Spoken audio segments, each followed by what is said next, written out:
que acontece quando se vai a um evento oficial, um evento convocado especificamente para debater o futuro da saúde pública, sabe? O controle social, a expansão da democracia. Uhum. E aí a atração cultural que recepciona as pessoas é uma corporação de segurança armada tocando instrumentos. Nossa, no mínimo um contraste chocante, né? Exato. É exatamente essa imagem desconcertante que serve como ponto de partida para a nossa imersão de hoje. Há toda uma expectativa de que espaços de deliberação popular sejam abertos, acolhedores... E transparentes também. Isso, transparentes. Mas os documentos que temos na mesa hoje contam uma história bem diferente, bem mais complicada. Com certeza. O material de hoje nos obriga a olhar para a engrenagem mais profunda da gestão participativa. Nossa base analítica é um compilado de artigos, manifestos e dados demográficos que foram elaborados pelo jornalista Mauro Silva e pelo educador José Roberto Alves da Silva. Que são figuras conhecidas ali na região, certo? Sim, ambos são ligados ao Observatório da Saúde do Jabaquara e também ao CONSABEJA. E eles trazem um relato super minucioso sobre os bastidores da chamada Pré-Conferência de Saúde Sudeste. Que aconteceu recentemente, né? Isso. Ocorreu no dia 23 de maio de 2026, lá na Universidade São Judas, no bairro da Moca, em São Paulo. Então, para quem nos acompanha, o objetivo deste nosso mergulho profundo é desvendar, a partir das lentes desses autores, a enorme tensão que existe entre a máquina da gestão pública e a efetiva participação popular no SUS, o Sistema Único de Saúde. É um caso muito emblemático. Muito. Esse evento específico na capital paulista funciona como um verdadeiro estudo de caso sobre os desafios reais da democracia participativa. A gente vai explorar as barreiras físicas, processuais e simbólicas que, de acordo com o relato que está documentado aqui, esvaziaram completamente o propósito dessa pré-conferência. Então, para entender o tamanho do problema, a gente precisa começar pela geografia da coisa. Tá, como assim? A primeira barreira apontada no manifesto é a barreira da escala. Tipo, o desenho original de uma pré-conferência de saúde pressupõe o território, sabe? A ideia é debater os problemas de saúde o mais perto possível de onde as pessoas vivem, de onde elas adoecem. Faz todo sentido. É a realidade local. Exato. No entanto, o que a Coordenadoria de Saúde Sudeste fez foi optar por unificar 5 supervisões técnicas de saúde, as chamadas STS, num único evento, num único local. Olha, vamos traduzir isso num mapa prático para nossa audiência, porque quem não é de São Paulo pode não ter a dimensão disso. Boa. Estamos falando de aglutinar as subprefeituras da Penha, Vila Mariana, Jabaquara, Ipiranga, Moca, Aricanduva, Formosa Carrão, Vila Prudente e Sapopemba. É gigante. É um território que corta zonas inteiras de uma das maiores metrópoles do mundo. Não é pouca coisa. Não mesmo. Os dados do censo de 2022, que constam nessas fontes, dão um peso exato dessa decisão. A soma da população de todos esses territórios chega a impressionantes 2,9 milhões de pessoas. Caramba, quase 3 milhões. Pois é, quase 3 milhões de habitantes representados num único dia de discussões, numa única universidade. Fica até o convite à imaginação para quem nos ouve. Seria o equivalente a tentar organizar uma daquelas reuniões de condomínio, sabe? Para decidir a cor do portão do prédio. Uhum. Já dá confusão. Que já é um caos. Mas aí, colocando a população inteira do Uruguai dentro da mesma sala de estar, a logística simplesmente não comporta o contraditório, né? Com certeza não. Não há como garantir uma escuta ativa quando o volume de pessoas inviabiliza até o tempo de fala de cada um. E a análise dos autores sobre essa aglutinação vai até além dessa questão logística de espaço. Eles argumentam que forçar moradores lá do extremo do Jabaquara a percorrer 10 quilômetros ou mais até a Moca colide de frente com a espinha dorsal do SUS. Que é a ampliação do acesso, certo? Exatamente. Em São Paulo, uma distância de 10 quilômetros não é uma viagem rápida de jeito nenhum. Envolve baldeações, custo de passagem. Horas no trânsito. Essa distância geográfica funciona, na prática, como uma peneira social. Uma peneira que filtra e acaba excluindo justamente as vozes mais vulneráveis, as pessoas que mais precisam usar o sistema. Perfeito, é bem por aí. Bom, diante dessa peneira geográfica, a gente chega à segunda barreira. Se uma parcela dessa população conseguiu vencer o trânsito, conseguiu vencer a distância e o cansaço para chegar lá na Universidade de São Judas, como ocorreu a recepção? Ah, aí é que a coisa complica mais. Porque o manifesto descreve o que podemos chamar de uma barreira processual, um verdadeiro teatro da burocracia. O clima narrado nos documentos é de indignação imediata. Sim, porque os participantes descobriram no local que o regimento interno não tinha sido distribuído previamente. Ou seja, ninguém sabia, de fato, quais seriam as regras do jogo antes de chegar lá. Ninguém. E o epicentro desse atrito processual ocorreu durante as discussões do eixo 1, que, curiosamente, é o eixo focado em democracia, saúde como direito e soberania nacional. Ironicamente, o eixo da democracia. E o que aconteceu lá? O relato aponta que a organização da coordenadoria tentou impor uma homologação em bloco. Tipo, em vez de abrir o microfone para que o plenário debatesse propostas novas ou fizesse contestações, a intenção era aprovar rapidamente o que já havia sido levantado em reuniões informais prévias. Reuniões que eles chamam de esquentas, né? Isso, os esquentas. O debate direto foi basicamente cortado da programação principal. Tá, mas sendo o advogado do diabo prático por um momento aqui. Vai lá. Considerando que o evento juntou o equivalente à população do Uruguai e que essas ideias, em tese, já tinham circulado nos bairros durante esses esquentas, aprovar tudo em bloco não seria apenas pragmatismo? Tipo uma forma de trazer eficiência gerencial para um evento colossal que precisava terminar num horário X. Esse argumento da eficiência é frequentemente usado na gestão pública para encurtar processos, né? Mas o documento desconstrói essa justificativa com muita clareza. Como eles rebatem isso? Eles pontuam que o controle social não tem como objetivo ser eficiente no sentido fabril do termo, sabe?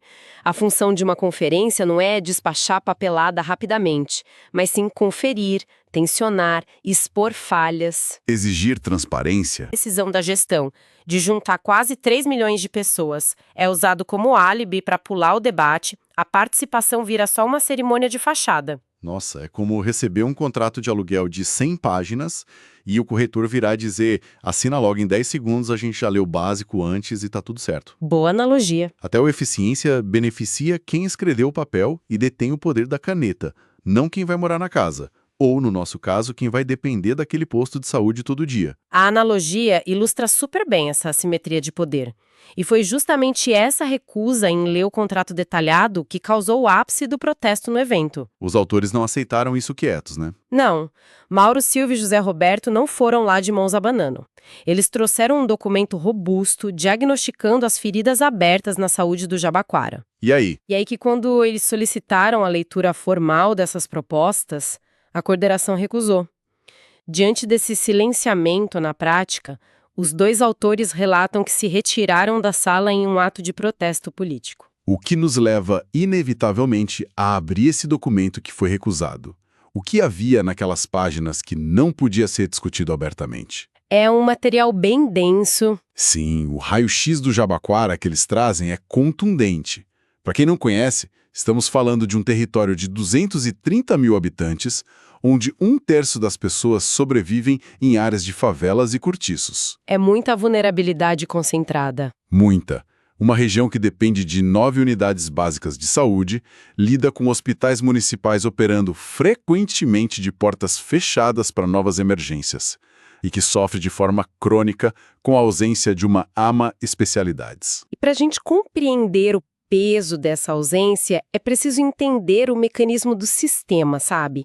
A AMA, que é a Assistência Médica Ambulatorial, funciona como o elo intermediário entre a UBS e o hospital. A UBS seria o famoso postinho de saúde, que cuida da prevenção, certo? Isso, e o hospital geral deveria focar em casos de alta complexidade. Então, sem a AMA Especialidades ali no Jabaquara, cria-se um gargalo estrutural imenso. Fica um buraco no atendimento. Fica. O paciente que precisa de uma consulta com um cardiologista ou de um exame de imagem de média complexidade não encontra o serviço no postinho, mas o caso dele também não é para internação hospitalar. Então ele entra num vácuo. E aí cria-se uma cascata de atrasos. O cidadão fica peregrinando na rede, a condição de saúde dele, obviamente, piora. E o que era um caso de média complexidade acaba estourando na porta do pronto-socorro do hospital meses depois. Vira uma bola de neve. Uma bola de neve total. E as propostas dos autores tentavam atacar esse colapso a partir dos 4 eixos da Conferência Nacional de Saúde. O interessante nos textos é notar como os problemas de um eixo causam os problemas do próximo. Sim, é tudo interligado. Começando pelo eixo 1, sobre democracia, o documento denuncia o que os autores classificam como um escândalo institucional, que são conselhos gestores com mandatos vencidos operando de forma irregular. O texto cita especificamente uma batalha judicial, tá? Um mandado de segurança contra a direção do Hospital Saboia, motivado pelo uso da chamada Resolução 08/2024. E qual o impacto prático dessa resolução na visão deles? O problema prático apontado pelos autores é que essa resolução estaria sendo usada como um artifício legal para prorrogar mandatos de conselheiros de saúde indefinidamente. Basicamente substituindo o processo de eleição aberta. Exato, e o conselho gestor perde totalmente a sua legitimidade quando não é referendado pela comunidade. É um esvaziamento do poder de fiscalização. Pensa bem, se os membros do conselho não foram eleitos de forma atualizada pela população local, quem é que está segurando a lupa sobre os gastos públicos ali? Exato. O que nos arrasta diretamente para o eixo 2, que é financiamento. Que é onde a conta chega. Porque se a comunidade perde o poder de pressionar e fiscalizar as verbas através de conselhos legítimos, o resultado, segundo o documento, é a consolidação do subfinanciamento histórico. Faltam recursos na ponta. E aí a saída adotada pela gestão passa a ser uma terceirização acelerada. Os autores criticam duramente como essa falta de repasse cria falta de profissionais, desabastecimento de remédios básicos e relações de trabalho super precarizadas dentro das próprias unidades de saúde. E a cadeia de causalidade continua no eixo 4, né? Que foca no modelo de atenção. O subfinanciamento gera aquela falha na estrutura que a gente comentou agora há pouco, como a falta da especialidades. Fica tudo travado. Sim, sem dinheiro, sem infraestrutura adequada, o modelo de cuidado humanizado se desintegra. Os autores relatam uma realidade de pacientes completamente perdidos entre serviços desconectados, unidades superlotadas e profissionais sobrecarregados apagando incêndios diários em vez de promoverem saúde preventiva, né? Exato. É gestão de crise o tempo todo. E quando esse modelo precarizado encontra a realidade do eixo 3, que aborda clima e justiça socioambiental, o desastre é completo. Nossa, sim. O documento traça um paralelo direto entre as vulnerabilidades estruturais do Jabaquara e as emergências climáticas. Eles relatam a explosão de casos de dengue avançando sobre a periferia e os impactos devastadores das enchentes contínuas. E sem um plano municipal de saúde ambiental robusto, a população que vive nas áreas de risco, nos cortiços citados no início, é a primeira a adoecer quando a chuva castiga a cidade. Não tem como separar uma coisa da outra, né? É impossível tratar a saúde clínica ignorando a lama que invade a casa do paciente. Pois é, e o que amarra todas essas propostas em todos esses eixos que você mencionou é a identificação de quem está na linha de frente lidando com as consequências desses colapsos. É verdade, o documento tem um foco muito claro nisso. O documento enfatiza, do começo ao fim, uma figura central que atua como principal antídoto para essa falha toda do sistema. Sim, é impossível não notar esse padrão lendo as fontes. A figura que aparece em todas as soluções sugeridas é a das agentes comunitárias de saúde, as famosas ACS. Elas figuram no eixo 1 como um motor do fortalecimento democrático na base. Aparecem no eixo 2 como a prioridade número 1 para o financiamento e valorização salarial. Com certeza. No eixo 3, são a linha de defesa contra as epidemias agravadas pelo clima, mapeando a dengue ali nas vielas. E no eixo 4, são a única garantia de que o modelo de atenção não perca o rosto humano. As ACS parecem carregar o SUS nas costas, pelo relato. E o relato coloca as agentes comunitárias de saúde nesse pedestal porque elas representam a inteligência territorial do sistema. A inteligência territorial. Gostei desse termo. Porque o mecanismo de trabalho da ACS transcende muito a medicina clínica. É, no fundo, um trabalho de sociologia aplicada. A agente mora na comunidade, Ela entra nas casas, ela sabe qual idoso mora sozinho lá no final da ladeira. Sabe qual mãe perdeu o emprego e não consegue comprar os medicamentos que o posto deixou faltar. Exatamente. Elas são a ponte vital entre a burocracia governamental fria e a realidade de quem respira a fumaça e pisa na enchente todo dia. Sensacional o papel delas. E, ao centralizar as soluções nas ACS, o documento diz a poder público em alto e bom som que as respostas para a crise não virão de planilhas de eficiência feitas em gabinetes fechados. Mas sim do mapeamento feito a pé nos bairros periféricos. Isso. O que torna o desfecho da conferência lá na Moca ainda mais difícil de engolir, né? Bastante. Porque se as soluções vindas do Jabaquara são tão técnicas, claras e urgentes, centradas nessas agentes e na estrutura local, por que os autores relatam uma recusa tão sistemática do diálogo? É a grande pergunta. E isso nos guia para a última grande denúncia dos nossos documentos de hoje, que é, de longe, a parte mais simbólica de toda a análise. Após terem a leitura do documento negada, Mauro e José Roberto vão para a praça de alimentação da universidade. Pro intervalo? Isso. E ali, eles se deparam com a atração cultural que foi escolhida pela organização para animar o evento de saúde. A trilha sonora do momento de descontração estava sendo tocada pela banda da Guarda Civil Metropolitana. O uso de uma força de segurança para entreter um espaço de participação civil em saúde gera um choque de naturezas tremendo. A GCM é uma corporação armada. E de farda. Sim.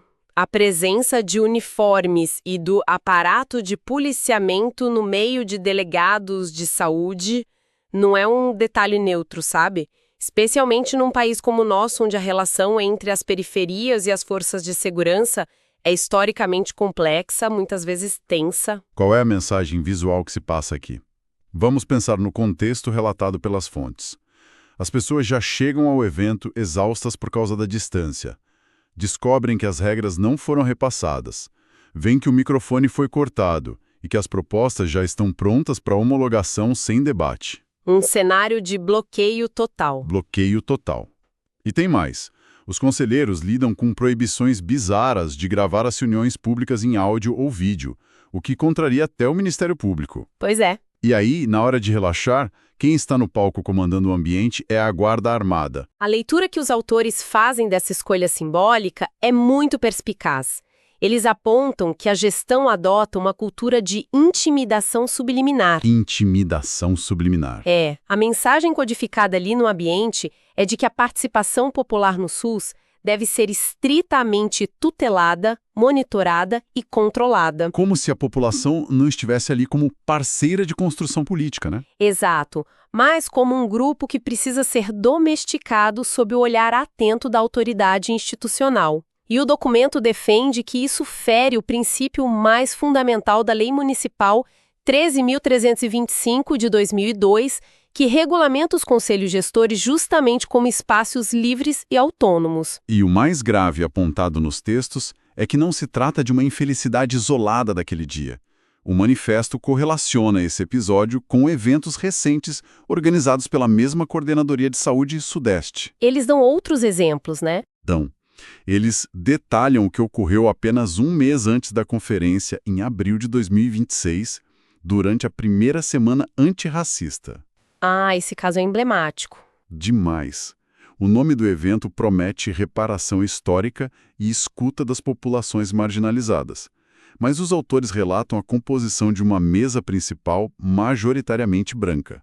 Num evento antirracista. Sim, e contam que um único participante monopolizou as falas por mais de 90 minutos, enquanto mulheres presentes tiveram um microfone restrito a parcos 3 minutos. Até mesmo a apresentação do coral, segundo eles, carecia visualmente da representatividade negra que o tema exigia. Olha, essa contradição expõe a desconexão profunda entre o rótulo das políticas públicas e a execução prática delas. Fica só no papel. Fica. Quando uma secretaria convoca uma semana antirracista e invisibiliza vozes negras e femininas, ou quando promove o controle social sob a trilha sonora de uma guarda armada, ela esvazia as palavras do seu significado real. Totalmente. A educação permanente no SUS deveria ser uma ferramenta de capacitação popular para empoderar o cidadão na cobrança de seus direitos.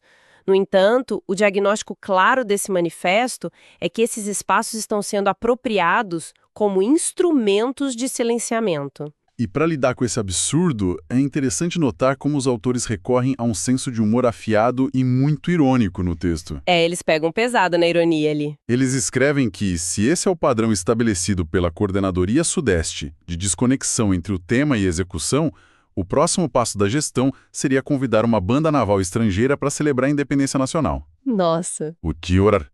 Chamar o cantor romântico dos anos 70, Lindomar Castilho, que, para quem não lembra, é conhecido por um histórico trágico de violência contra a esposa, para ser a grande estrela de uma atividade na semana de combate ao feminicídio. É um humor ácido. Muito ácido. Mas a acidez dessas comparações serve para mostrar que a curadoria visual e simbólica dos eventos atinge níveis que são muito difíceis de justificar. A ironia é, nesse caso, meio que a única resposta intelectual contra o que os autores percebem como irracionalidade burocrática, né? Exato. Quando a lógica falha, sobra a ironia. A gestão tenta se blindar da crítica embalando processos que são excludentes em nomes muito bonitos e eventos de grande escala.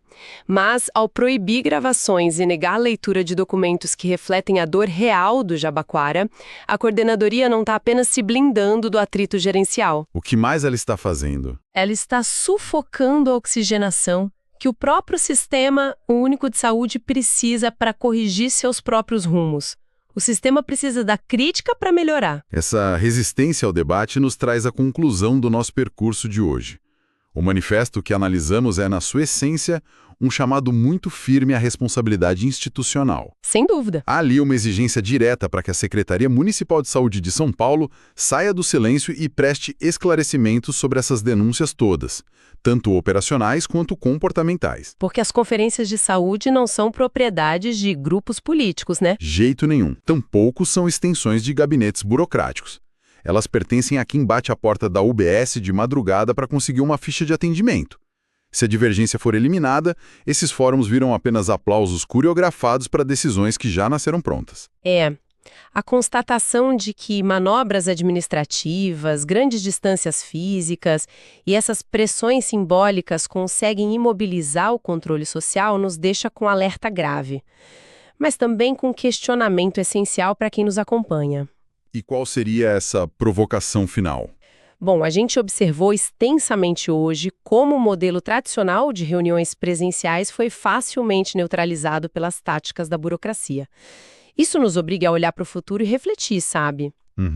Se a barreira logística de ter que atravessar São Paulo é usada para enfraquecer a participação, por que o controle social parou no tempo? Se o próprio SUS precisou abraçar a telemedicina para garantir acesso durante as crises recentes, por que a sociedade civil ainda não estruturou um modelo real de teledemocracia na saúde? Olha, é um baita ponto. Se a tecnologia bancária chega à palma da mão em qualquer favela hoje em dia, a ausência de plataformas oficiais, seguras e transparentes de deliberação digital sugere que a dificuldade de participar talvez não seja só um problema de logística. Mas sim o quê? Mas sim um projeto deliberado de manutenção de poder. Uma reflexão provocante super necessária para a gente encerrar. Se a distância cala, a conexão digital precisa ser o novo megafone das comunidades.